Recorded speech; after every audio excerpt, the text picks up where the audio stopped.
Doctor अजीज खान, मैं आपसे जानना चाहूंगा, ये पोस्टर आपके ऑफिस के सामने आज क्यों लगा कि गर्व से कहो हम शूद्र हैं?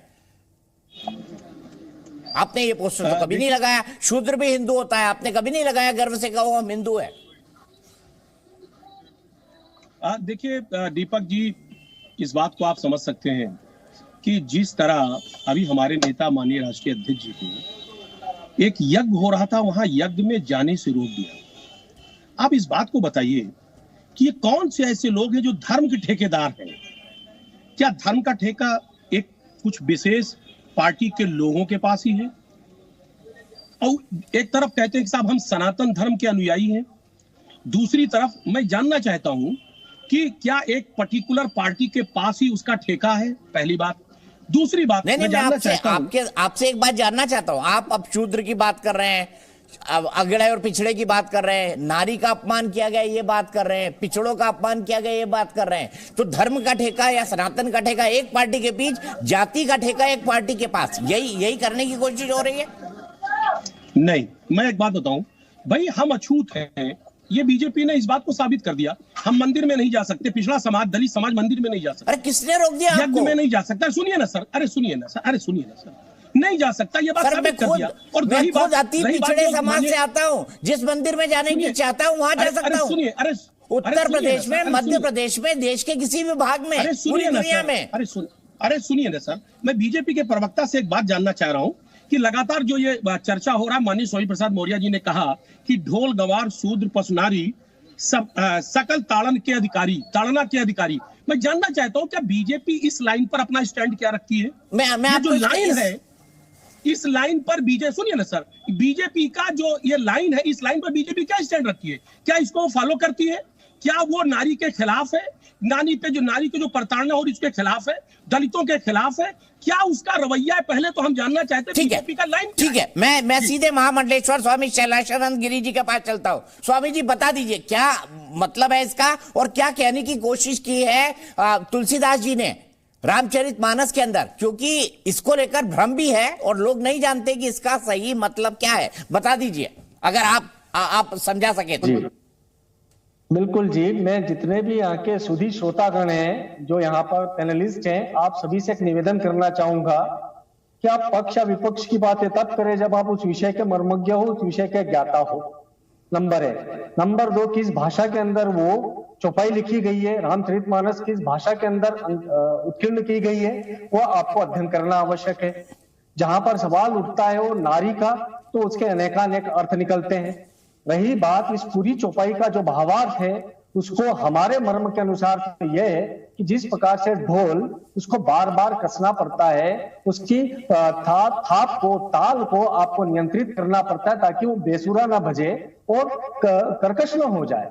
और उसी प्रकार से शूद्र का मतलब जो अपने कर्मों से शूद्र हो। हमारे उसी धर्म ग्रंथ के अंदर ये स्पष्ट उल्लेख है कि जन्म से कोई शूद्र नहीं होता है, वो उसकी नियति को निर्धारण करती है।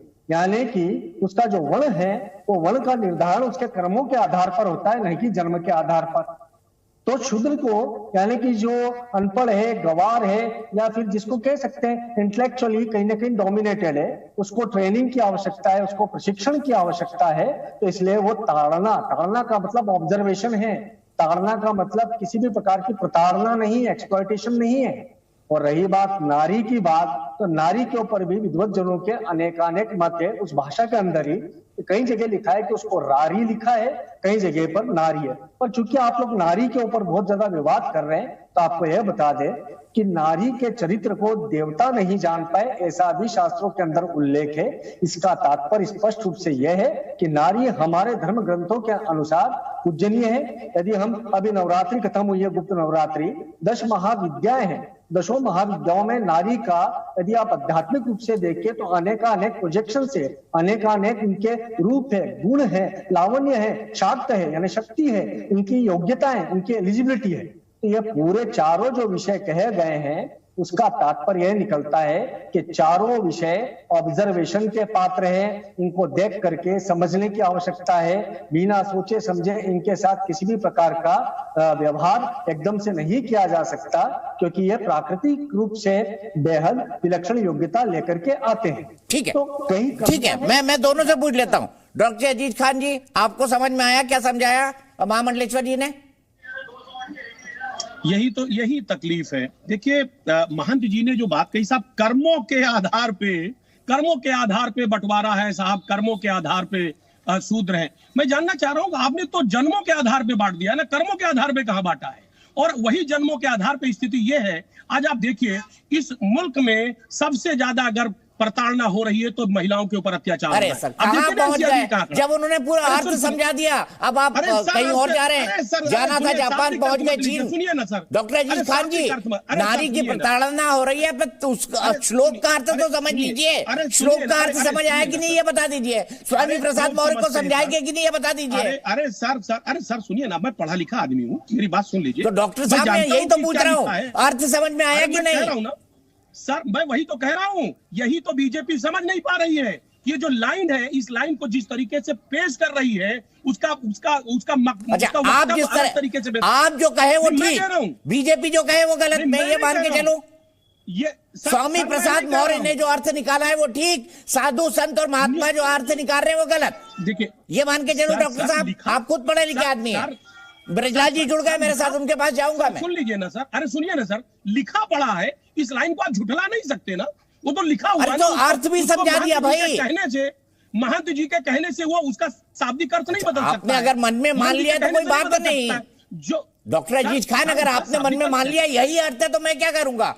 भगवान भी इसको नहीं, भगवान भी नहीं बदल सकते मन में मानी हुई चीज। उसका ठीक है, मैं ब्रजलाल जी के पास चलता हूँ। ब्रजलाल जी, मुझे बताइए, ये कह रहे हैं कि हिंदू धर्म का ठेका या सनातन धर्म का ठेका सिर्फ एक पार्टी के पास है, और माननीय महामंडलेश्वर जी ने अभी समझाया कि जो ढोल गंवार शूद्र पशु नारी, ये जो चौपाई है, इसका जो अर्थ निकाला जा रहा है वो ये नहीं है। ताड़ना का मतलब ऑब्जर्वेशन है। ताड़ना का मतलब है उनको सहेज कर रखना है, उनको देखना है, उनका ख्याल रखना है। लेकिन डॉक्टर अजीज खान वो अर्थ मानने को तैयार नहीं है। ऐसा है, मैं महामंडलेश्वर जी से पूरी तरह से सहमत हूं। इसमें जो है सकल ताड़ना के अधिकारी, अरे मैं तो पूर्वी उत्तर प्रदेश का रहने वाला हूं, अवध क्षेत्र में रहने वाला हूं। आप ये कहा जाता है फला आदमी बड़ा ताड़ रहा है, देख रहा है, ध्यान से देख रहा है, ताड़ना वो है। अगर उसकी बात होती तो उस पर प्रताड़ना लिखा जाता। ये जो है to look after, to take care, ये मतलब है। और इसको अर्थ का अनर्थ ये स्वामी प्रसाद मौर्य जी और समाजवादी पार्टी इन्होंने क्या किया? नैरेटिव है, कुछ नहीं, ये 24 के लिए नैरेटिव सेट कर रहे हैं। और ये नैरेटिव के तहत ये चाहते हैं दलित और बैकवर्ड, इनको पोलराइज करके ये समाजवादी की तरफ से मोड़ ले। भाई मंड में कहता हूं, जरा स्वामी प्रसाद मौर्य जी मेरी एक पुस्तक पढ़ लें, मैं इनको गिफ्ट करूंगा। मैंने पढ़ी है ब्रजलाल जी, पुस्तक मैंने पढ़ी है। मंडल, आपने जय भीम और जय मीम की थ्योरी को पूरा फ्लॉप कर दिया। इसमें जोगेंद्र नाथ मंडल पे जो आपने किताब लिखी है, उसमें आपने जय भीम और जय मीम की थ्योरी को खारिज कर दिया है। जी हाँ, जो नैरेटिव जो है इन्होंने ये सेट किया है, जो इनके लिए घातक साबित होगी। और वो नैरेटिव तमाम लोगों ने सेट किया जो दलितों के ऊपर अत्याचार होते रहे। जोगेंद्रनाथ मंडल थे, मौर्य जी कहते हैं ये बाबा साहब के भक्त हैं, ये कहते हैं बुद्ध जी के भक्त हैं। अरे मौर्य जी, ये जो है इनके नेता जो आजम खान साहब हैं, 5 सितंबर 2016 को जब हज हाउस का उद्घाटन कर रहे थे तो बाबा साहब को क्या कहा था? Land mafia. और ये जो है वो बात नहीं करेंगे, बाबा साहब के भक्त हैं। और बाबा साहब ने मंडल जी को कहा, जो first law minister of Pakistan, पहला दलित पाकिस्तान का लॉ मिनिस्टर, बाबा साहब ने कहा मंडल जी वहां दलित सुरक्षित नहीं रहेंगे। उन्होंने जो नैरेटिव माना, मंडल जी ने बहुत बड़े नेता थे, कंबाइंड बंगाल में कैबिनेट मिनिस्टर रहे। और जब गवर्नमेंट बनी कॉन्स्टिट्यूशन असेंबली चुनाव के बाद इंटरिम गवर्नमेंट, तो भारत के अविभाजित भारत का लॉ मिनिस्टर। ठीक है।